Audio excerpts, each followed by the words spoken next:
Now let's try how to use pie chart to show the distribution of sales by product categories.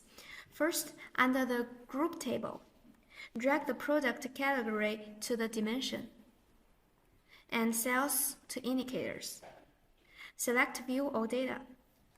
Add the sales field for quick calculation.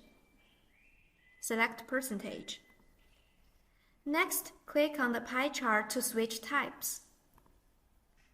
And now, original dimension and indicator jump automatically to the color and angle box of the graphic properties. Now we have the pie chart.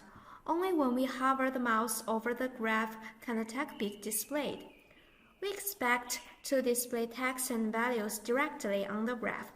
Be aware, don't drag fields into the analysis area to show text, like this.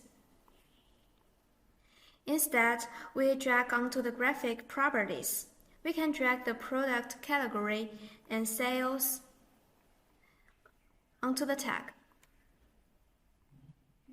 Then, copy the percentage of sales we just calculated and drag onto the tag as well. Well, it's done. If you don't think the tags on the graphics are clear enough, you can click the gear on the tag. Select the tag location alter. Then select automatically adjust the position when tags overlap. Finally, set the title. Proportion of sales of product categories. The analysis is done.